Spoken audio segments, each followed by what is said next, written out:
sur votre village, millésime 2015. Nous sommes heureux d'accueillir aujourd'hui tous les professionnels de l'architecture, pas qu'hospitalière, mais de l'architecture en général. Et ces professionnels qui sont aguerris à l'architecture hospitalière, qui ont construit et imaginé, pensé et réfléchi une bonne partie du parc hospitalier français, et pas que. Nous aurons cette année, au cours de ces 3 jours de salon, une vingtaine de conférences qui porteront sur toutes les thématiques au cœur des réflexions des hospitaliers et tous les projets qui sont emblématiques de la transformation du parc hospitalier depuis, on va dire, plus d'une douzaine d'années. Aujourd'hui, je vais vous présenter l'Union internationale des architectes, que beaucoup d'entre vous connaissent déjà. Ce que vous ne savez peut-être pas, c'est la force de travail que peut représenter l'Union internationale des architectes. L'UIA a été fondée en Suisse, à Lausanne, en juin 1948, pour unir les architectes de tous les pays du monde dans la fédération de leurs organisations nationales. Composée lors de sa création de délégations de 27 États, l'UIA rassemble aujourd'hui les organisations professionnelles les plus représentatives des architectes de 131 pays et territoires, et à travers elle, plus d'1,5 million architectes dans le monde. Je vous laisse imaginer ce que peut représenter une telle force de travail et de réflexion. L'UIA est divisée en 5 régions et est devenue une organisation non gouvernementale accomplie, le seul réseau professionnel des architectes de tous les continents. Elle a pour mission de permettre aux architectes de confronter leurs idées et leurs conceptions, de partager leurs expériences, comme nous le faisons aussi aujourd'hui avec les hospitaliers sur le village des architectes, d'étendre leurs connaissances et de s'enrichir de leurs différences. Au sein de l'UIA, la France est représentée par le CIAF, le Conseil pour l'international des architectes français, une association regroupant l'ordre des architectes et les syndicats professionnels. Le CIAF a 3 missions principales. Il représente l'architecture française et ses architectes à l'international. Il réalise la participation de l'architecture française lors de manifestations internationales également. Et enfin, il communique et informe les architectes et les étudiants français. Nous accueillons ce matin Monsieur Frédéric Rago, past président du Conseil pour l'international des architectes français, conseiller élu à l'UIA. Monsieur Rago, bonjour.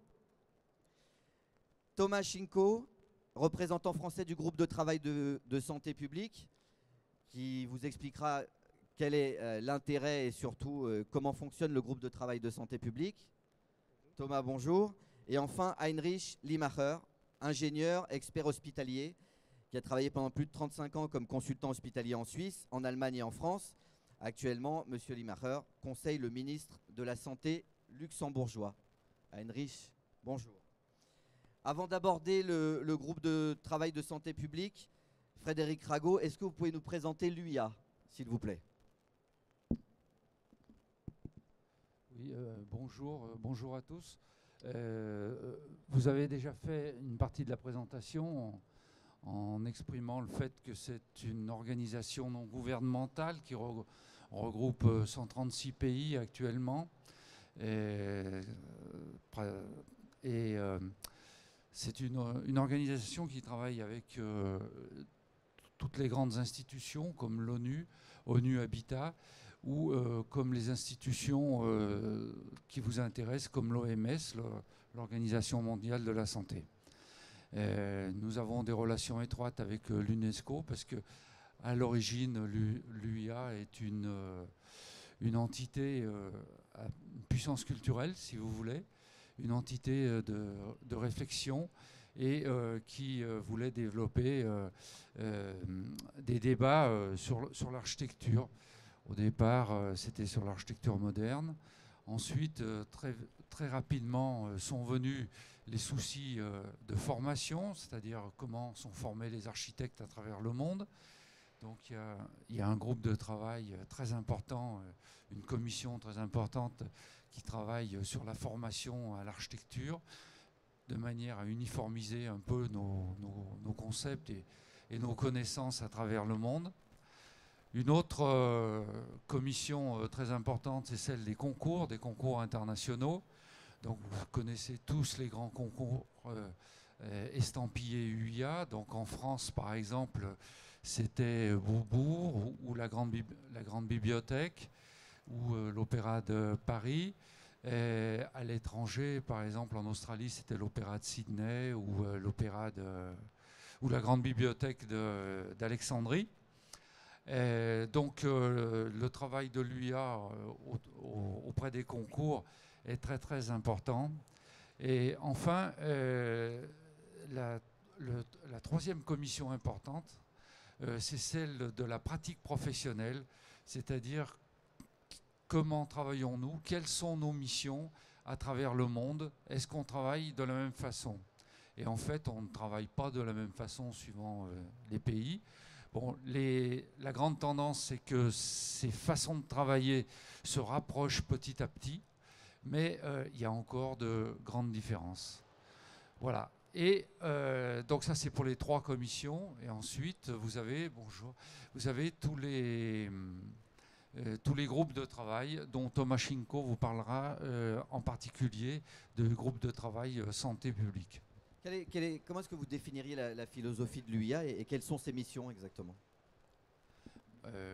J'ai un peu répondu à la question à travers les propos précédents. La philosophie, c'est d'abord une unicité culturelle à travers le monde, démontrer que l'architecture, c'est d'abord un acte culturel, mais c'est aussi un acte technique important, un acte chargé de responsabilité technique, mais économique et aussi sociétale. Quelle est la place de la formation dans les actions de l'UIA? Alors la formation, il y a 2 types de formation. Il y a la formation initiale, dans la plupart des pays, il y a un système post-bac de 5 à 6, voire même 7 ans. Et puis, ce qu'on appelle chez nous en France l'habilitation à la maîtrise d'œuvre, qui est en fait aussi un stage dans d'autres pays. Et cette durée d'exercice professionnel en agence avant de pouvoir exercer individuellement s'échelonne entre 6 mois et 2 ans, suivant les pays. Il y a même un pays où ça dure 3 ans.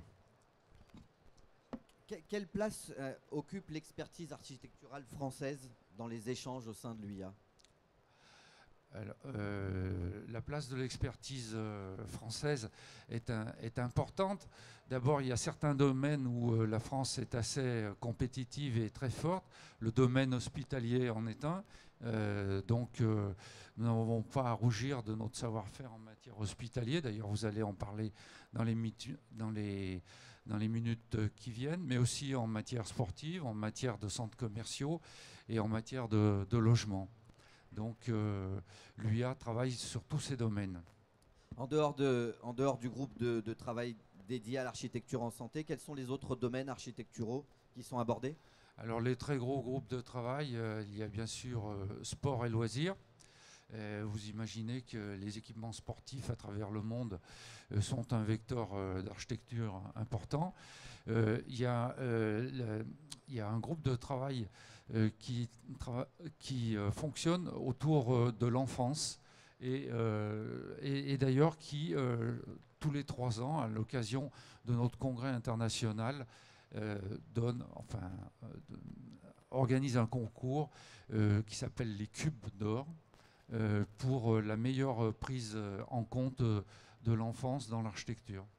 Et les manifestations qui regroupent tous les professionnels de l'UIA? Alors les manifestations, si vous voulez, les 2 manifestations les plus importantes au monde, les 2 manifestations architecturales les plus importantes, d'abord c'est la Biennale de Venise, qui draine un peu plus de 170 000 personnes par an. Ça sera l'année prochaine. Et puis, toujours au même endroit. Et puis, l'autre événement important, c'est le Congrès international des architectes organisé par l'UIA. Donc, celui-ci est triennal. L'année passée, nous étions à Durban, en Afrique du Sud. Et en 2017, nous serons à Séoul. Ça draine entre 7 et 20 000 personnes, essentiellement des architectes, mais beaucoup de maîtres d'ouvrage qui viennent, des maires de grandes villes, qui viennent participer aux échanges sur l'architecture et aux réflexions. Donc c'est un événement très important. Alors bien sûr, il y a d'autres événements, comme aujourd'hui, par exemple, il y a la Triennale de Sofia. C'est une triennale qui était à l'origine montée par les anciennes organisations du bloc de l'Est, donc, mais qui subsiste. Il y a aussi la Triennale de Lisbonne. Il y a beaucoup, si vous voulez, d'événements, et maintenant en Asie du Sud-Est, de plus en plus d'événements architecturaux prennent jour. Merci, M. Rago. Tomashenko, vous êtes le représentant français dans le groupe de travail de santé publique de l'UIA. Quelle est la mission de ce groupe de travail? Comment est-ce qu'il est constitué? Quelle est sa mission? La mission de notre groupe de travail santé publique, c'est de rassembler tous les architectes qui travaillent dans la santé publique et de leur donner une possibilité, un forum d'échange. Et donc on compte plus de 50 nations qui sont représentées par des délégués. Et tous les ans, on a un séminaire qui est organisé pour rassembler et pour promouvoir l'architecture de santé. Souvent, on est adossé à des salons comme celle-ci.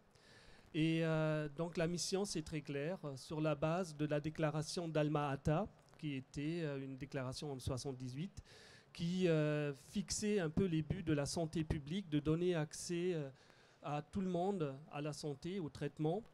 Donc il y a on s'inscrit tout à fait dans l'idée de l'UIA et de l'UNESCO. Quels sont les profils des professionnels qui participent aux activités de ce groupe de travail? Notre groupe de travail est constitué d'universitaires, c'est-à-dire on a des architectes qui travaillent dans la recherche. Ainsi, on a Thesis, par exemple, qui est à Florence, qui est une plateforme d'échange entre plusieurs universités italiennes. On a Texas A&M, on a Clemsey, on a Kansas University, on a l'université de Cambridge. Malheureusement, en France, on n'a pas d'université qui travaille dans la recherche architecturale hospitalière. Parallèlement, on a donc toute la profession libérale des architectes. Et puis, on a aussi des ingénieurs qui nous rejoignent, qui travaillent avec nous sur des thèmes spécifiques. Comment est-ce que sont organisées vos réunions? C'est annuel, hein? C'est des réunions, des séminaires annuels.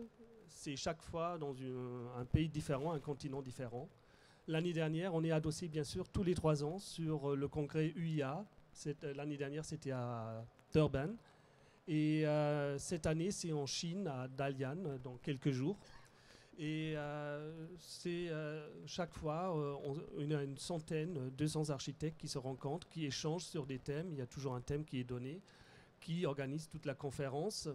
Parallèlement, on a notre réunion annuelle où on règle toute l'administration avec nos directeurs et on a un dîner et également, pendant le dîner, il y a ce qu'on lance chaque année, un concours pour les étudiants. Quel type de problématiques de santé publique vous travaillez au sein de ce groupe de travail? Lorsque vous êtes convié par un pays, comment est-ce que ça fonctionne? À Durban, on était convié par le ministère de la Santé de Durban. Il y a une grande réflexion sur la crise hospitalière en Afrique et notamment en Afrique du Sud. Tout le monde a un peu entendu, ils traitent encore des pathologies comme la tuberculose, qui est encore une des maladies qui a une première mortalité en Afrique du Sud. C'est-à-dire on se confronte aussi avec la réalité quotidienne de ces pays qui est tout à fait différent de nos préoccupations. Mais parallèlement, ça donne aussi une possibilité de rencontre. On a toujours la visite des hôpitaux lors de nos séminaires. Pendant 1 ou 2 jours, on était à Cape Town, on a regardé toutes les installations qui étaient faites récemment. Et on est accueillis par les directeurs des hôpitaux. Et donc, ça, c'est un peu des visites sur site qui nous permettent vraiment de comprendre la complexité de chaque pays et d'échanger. Et d'échanger notamment, parfois, on apprend des choses qu'on peut ramener chez nous, qui sont peut-être, on ne s'attendait pas qu'on a des inspirations de Durban ou des choses des Philippines qui nous aident à mieux organiser les hôpitaux en France. Comment est-ce que vous définiriez le positionnement de la France dans les réflexions qui sont engagées aujourd'hui? Comment la France est représentée? La France, longtemps, elle était absente. dans ce groupe de travail. Ça fait que depuis 2 ans qu'on est présent, qu'on est représenté. La France tient une place spéciale, car l'OMS, on travaille beaucoup avec l'OMS, on travaille beaucoup avec la Croix-Rouge à Genève. On a notre représentant, et c'est Hans Eggen qui un jour m'a demandé, mais pourquoi la France? Vous êtes le premier système mondial pour la santé publique, pourquoi vous n'êtes pas représenté? Et donc, il nous a abordé, il a dit, écoute, ça serait bien que vous y mettez, que vous représentez la France, car on attend beaucoup de choses de la France. On sait très bien que votre système, c'est un des meilleurs, que vous pouvez amener beaucoup de choses à nous.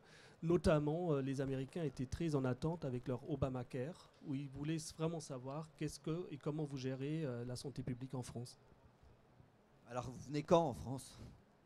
Vous venez quand en France? Ben écoute, ça c'est la grande question. On va partir à Dalian et avec le soutien du FHF et avec le salon ici, on veut proposer dans 2018 d'organiser un grand salon ici, donc notre séminaire ici au sein du salon, pour faire venir notre groupe de travail, donc 200 architectes du monde entier, pour échanger pendant 3-4 jours sur l'architecture hospitalière en France et dans le monde, et surtout on veut leur faire visiter les hôpitaux, les réalisations en France pendant 3 jours, et on veut bien sûr les présenter au ministère de la Santé pour montrer un peu à quel point la France a besoin de s'afficher au niveau international. Donc d'ici 2018, on aura la réponse la semaine prochaine, puisqu'on se rend à Dalian pour aller présenter la candidature parisienne. Vous serez bien évidemment tenu informé de la réponse de l'UIA à cette demande. Il y a de grandes chances que lors des salons de la santé et de l'autonomie 2018, on accueille le groupe de travail de santé publique pour venir réfléchir sur l'hôpital de demain. En parlant de l'hôpital de demain, lorsque vous êtes 200 ou 300 architectes aguerris en architecture hospitalière, avec autant de cultures que de nationalités différentes, qu'est-ce qui vous rassemble? Quel est le fil rouge?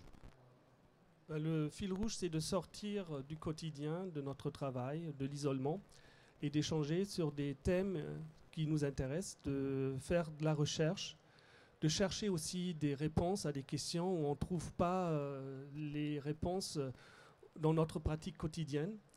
C'est de se confronter à d'autres pratiques, d'autres manières de voir le traitement. Par exemple, c'est toujours très intéressant de voir comment, par exemple, je reprends l'exemple des Philippines, comment des pays qui ne sont pas dotés de beaucoup d'argent, beaucoup d'investissements, avec beaucoup d'intelligence, arrivent à assurer quand même un traitement dans la santé publique assez efficace, sans dépenser trop d'argent, avec des moyens très basiques. Et donc, c'est pour nous un peu cette curiosité qui nous pousse et qui nous rallie un peu dans ces séminaires, et qui font aussi qu'on commence à travailler. On fait aussi des séminaires, des workshops. Actuellement, on travaille sur un livre qui s'appelle « La maîtrise des coûts dans le milieu hospitalier », qui va être un guide pour les directeurs et tous les gens involvés dans le processus de développement des hôpitaux, pour leur donner un guide comment on peut maîtriser les coûts, quelles sont les décisions et comment il faut les faire. On va faire une réunion spécifique là-dessus.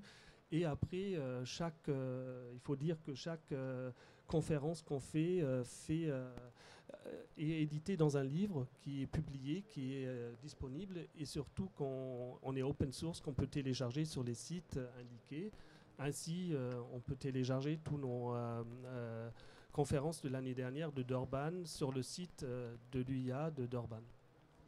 Alors, il y a quelque chose qui manque en France, et d'ailleurs même en Europe, c'est la formation ou la spécialisation d'architectes au niveau de l'architecture hospitalière, ou en tout cas de l'architecture en santé. Dans ces groupes de travail, et en général, les Américains sont très présents. Évidemment, vu la taille du pays, ils construisent beaucoup plus que nous, beaucoup plus vite, avec d'autres moyens. Mais ils viennent de créer quelque chose qui est intéressant, et c'est un modèle sur lequel on peut s'appuyer. J'aimerais que vous nous en parliez. Ils ont créé un MBA sur l'architecture hospitalière au Texas, c'est ça? Oui. Ça fait longtemps aux États-Unis qu'ils ont compris que les architectes hospitalières, c'est un métier à part. Ce n'est pas un architecte, c'est une formation spécifique qu'il leur faut aussi une plateforme d'échange et de recherche. Texas A&M, George Mann, qui était notre président, Et aussi en Australie, ils ont compris ça. C'est dans dans le groupe de travail GUFA, qui est le Global Network des universitaires. Ils ont donc des échanges et des workshops pour les étudiants, pour les confronter avec l'enseignement en Chine, l'enseignement aux États-Unis, en Australie, en Suisse, pour les jeunes architectes, pour qu'ils peuvent un peu échanger, comprendre ce que c'est la complexité d'un hôpital.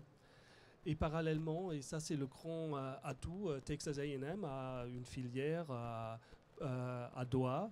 Ça facilite l'entrée aussi des marchés car chaque école est affiliée à des agences d'architecture et donc c'est des ouvertures aussi et des opportunités de se développer à travers un réseau universitaire qui donne un appui pour les architectes qui se mettent à l'export. Comment on peut adapter ça au modèle français ou européen? Parce que là, ça dépasse nos frontières. Comment on peut adapter ça?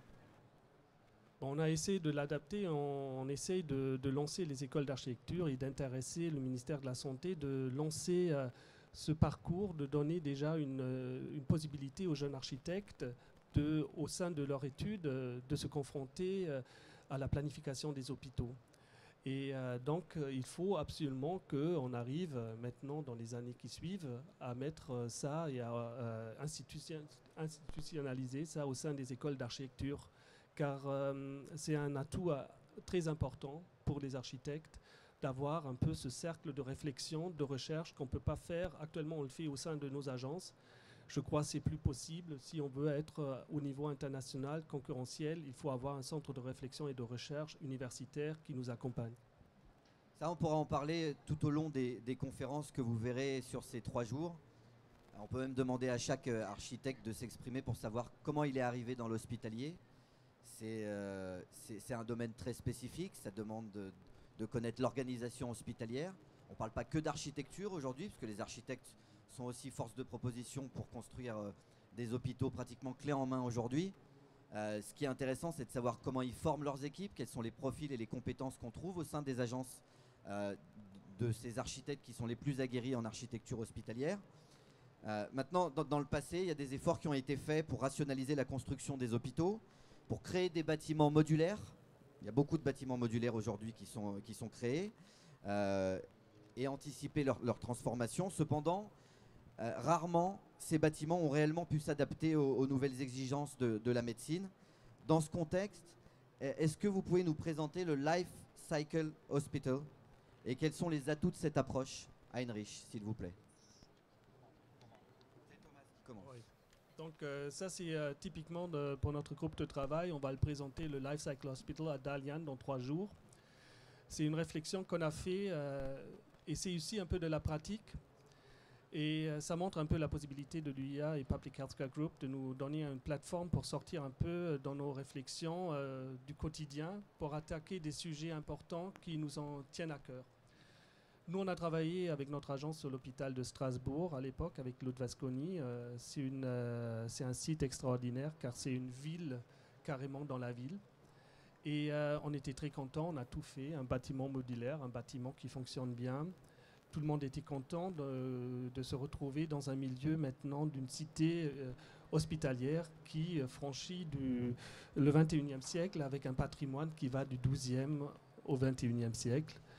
Et on pensait d'avoir tout bien fait, l'hôpital fonctionne à la merveille, et puis on a les blocs opératoires au milieu, tout va bien, sauf qu'on nous demande mais comment on va évoluer le bâtiment? L'extension des salles d'opération d'aujourd'hui, le IHU, se fait à côté. Donc on s'est dit, mais qu'est-ce qu'on a fait?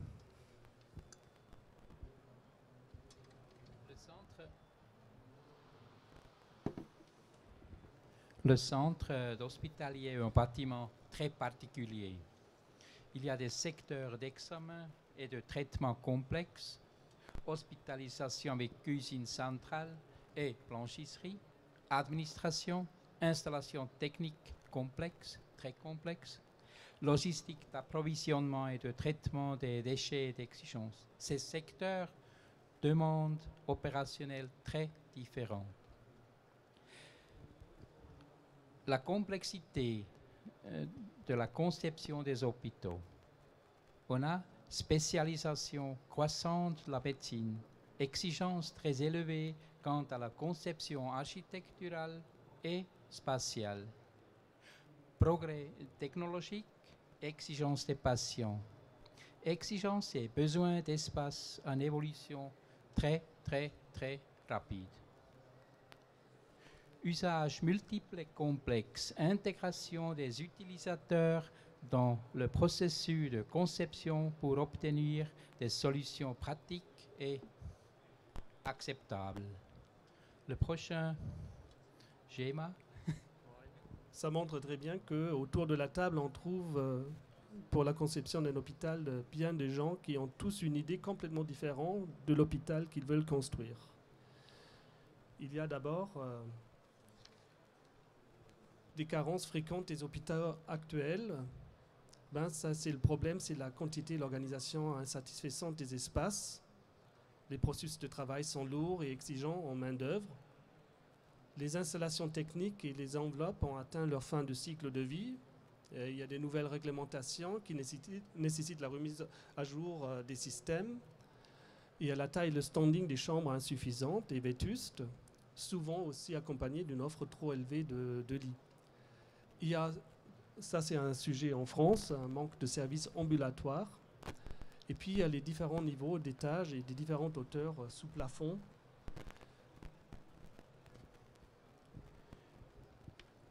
Le piège financier des préinvestissements. Construction évolutive.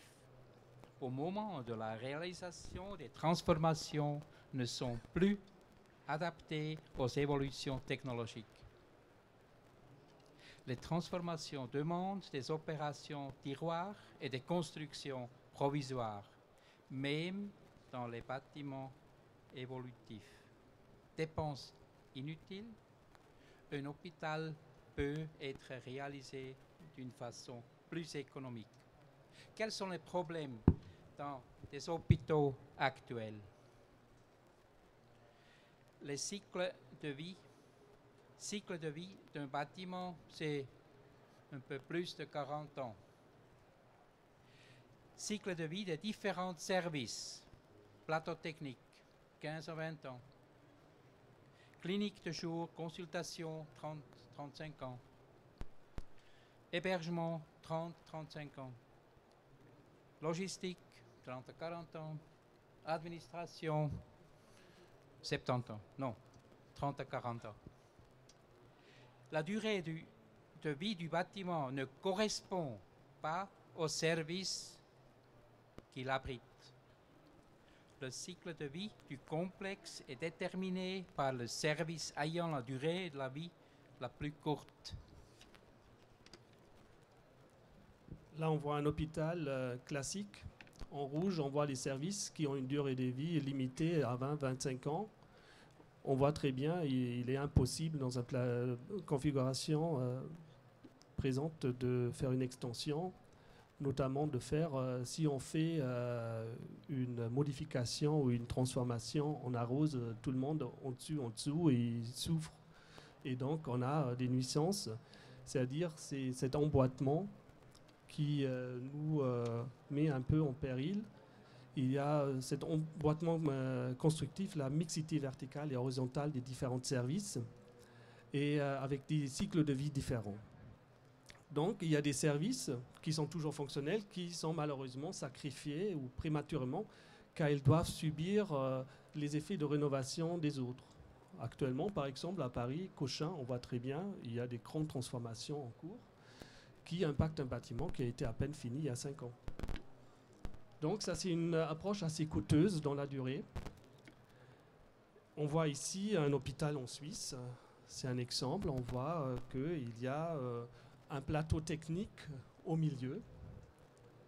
Et tout autour, on a des anciens bâtiments qui sont très vieux, des extensions.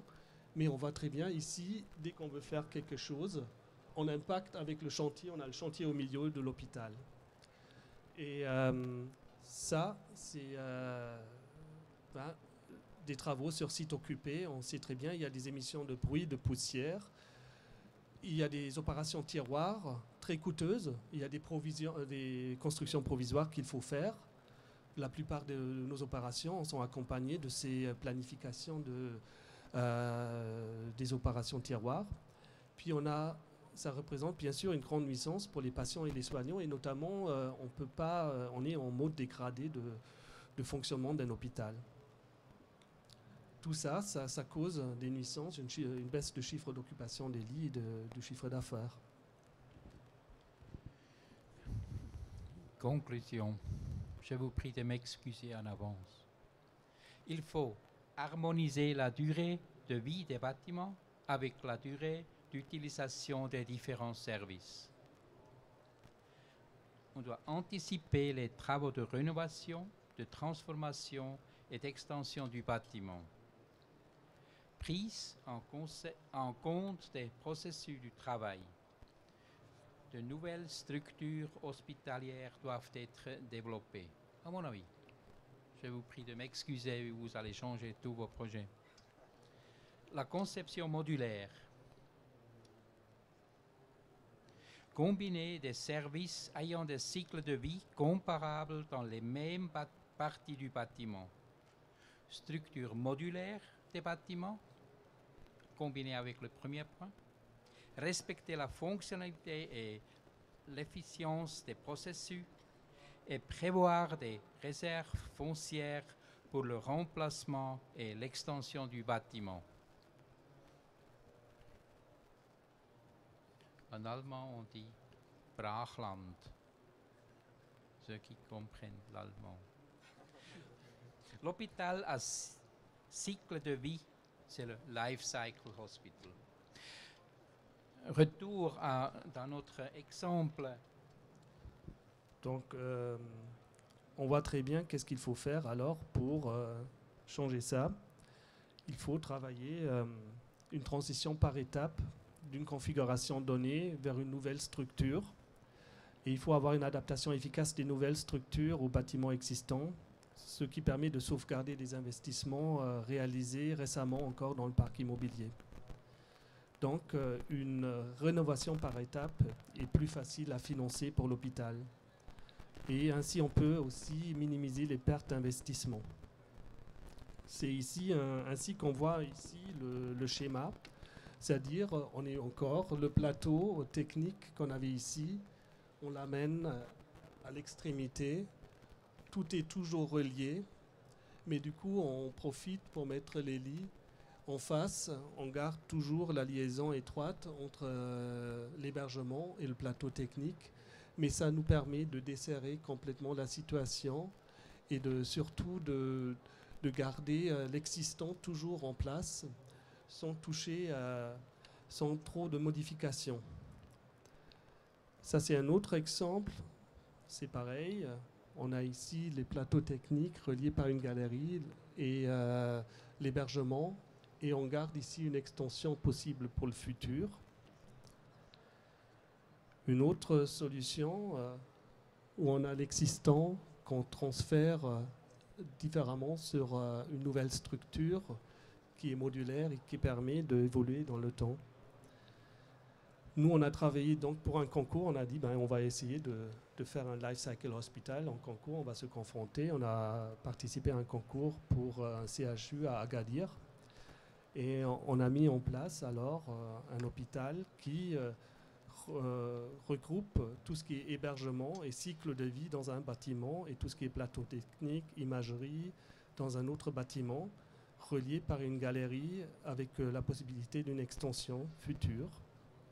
On a une entrée et ainsi on a mis donc tous les cycles de vie sont d'un côté pendant qu'on a pu mettre tout ce qui est cycle de vie à 10 à 20 ou 15 ans de l'autre côté, c'est-à-dire on a des urgences, on a l'imagerie, en dessus on a le plateau technique avec l'endoscopie, on a toujours gardé la possibilité d'une extension en interne de la structure, mais on comprend très bien que dans le futur, dès qu'il faut rajouter un plateau technique, changer quelque chose, on peut se mettre à côté, ou on peut casser ou réorganiser une structure sans impacter le reste de l'hôpital qui peut toujours fonctionner. Voilà, ça c'est un peu, ça montre que l'hôpital, il ressemble à un hôpital normal, sauf que il a gardé cette possibilité de séparer les cycles de vie dans des bâtiments bien distincts et différents, tout reste comme avant, on reste modulaire, mais on a la possibilité dans le futur de faire des travaux sans impacter la totalité de l'hôpital. Car ça, c'est le problème qu'on a vu, par exemple, avec une structure monospace. Une structure monospace est modulaire dans tous les sens, mais dès qu'il faut faire les travaux, une extension, il faut faire recours à des opérations tiroirs, investir dans des structures provisoires. Et donc, l'intérêt, il est assez minimal pour l'hôpital de faire une structure modulaire qu'à la fin, il faut la rénover comme un hôpital classique. Je vous remercie. Merci à vous. J'aurais encore une dernière question. Oui, Monsieur Rago.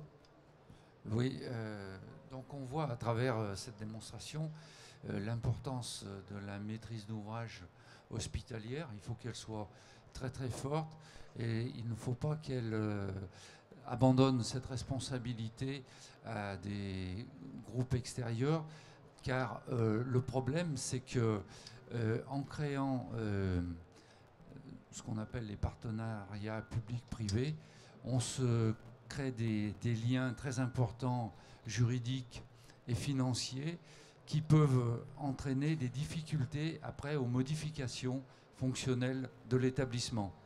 Donc il est très important que la maîtrise d'ouvrage hospitalière reste une maîtrise d'ouvrage indépendante et très très très forte. Alors, c'est en partie la raison pour laquelle on a créé ce village sur l'architecture hospitalière. Vous doutez bien que l'architecture hospitalière, même si elle est au cœur de la construction des établissements de santé, ce ne sont pas que les architectes qui sont à la base de toutes les réflexions. Bien évidemment, les bâtisseurs, les industriels, les maîtres d'ouvrage, l'ingénierie, les consultants, tous font partie de toutes les réflexions que les hospitaliers ont aujourd'hui pour améliorer leurs établissements. On parle beaucoup de l'hôpital de demain.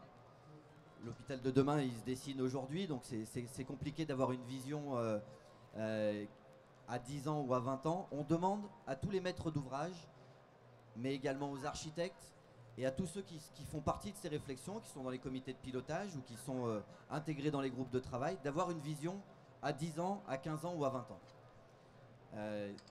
Avec nos journalistes, puisqu'on publie la revue Architecture hospitalière dans 3 pays francophones, la Suisse, la France et la Belgique. À force de parcourir tous les établissements d'Europe et d'Amérique du Nord, mais aussi d'autres pays, on entend tous les maîtres d'ouvrage et tous ces professionnels nous dire c'est super compliqué d'avoir une vision, ne serait-ce qu'à 10 ans. Il y a beaucoup de choses qui viennent rentrer dans cette équation. Les avancées de la médecine, de la technologie, des systèmes d'information, les humains aussi qui ne se comportent pas toujours de la même façon. Les organisations bougent. On sait qu'à chaque fois que les organisations évoluent, les murs suivent, l'architecture accompagne ces grandes réorganisations. On l'a vu en France depuis une dizaine d'années, depuis le plan hôpital 2007, le premier plan hôpital, qui a aidé les établissements de santé à se restructurer. C'est pour cette raison qu'on a créé le village des architectes pour pouvoir échanger avec les hospitaliers, avec les architectes, avec tous les professionnels qui font partie de ces groupes de réflexion pour qu'aussi les maîtres d'ouvrage s'ouvrent, parce qu'on sait qu'ils ne sortent pas souvent de leurs établissements. La force de travail d'un groupe comme l'Union internationale des architectes, qui regroupe des architectes venus du monde entier, avec une expérience extraordinaire, qui mettent cette expérience au service des maîtres d'ouvrage, ça c'est quelque chose vraiment qui mérite d'être associé à vos réflexions, de sortir de vos établissements, d'aller voir ce qui se passe ailleurs. Toutes les problématiques auxquelles vous réfléchissez aujourd'hui, il y a une solution qui existe quelque part dans le monde. Le tout est de savoir où. Vous ne pouvez pas le savoir parce que pour ça il faut parcourir la planète et aller trouver vraiment tous les établissements et voir comment ils ont réfléchi à toutes ces problématiques. Mais il y a des organisations, des événements, des rencontres qui peuvent vous permettre de vous approcher des solutions de ces problématiques auxquelles vous réfléchissez.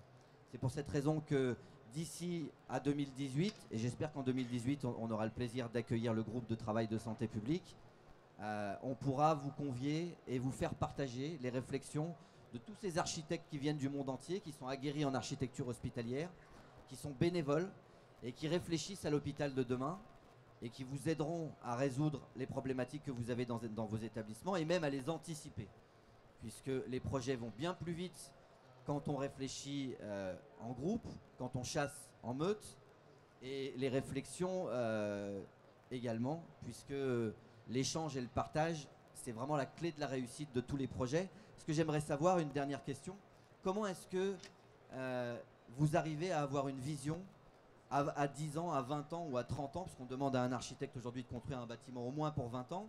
On parle de flexibilité de l'architecture et des bâtiments. Comment vous arrivez à avoir une vision si lointaine alors qu'il y a tant de paramètres qui viennent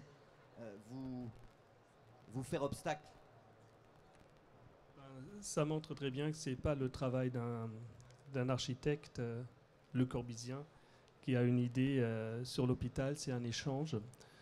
Et ça, c'est quelque chose qu'on apprend très vite dans notre groupe de travail, c'est qu'en échangeant, on construise l'hôpital du futur.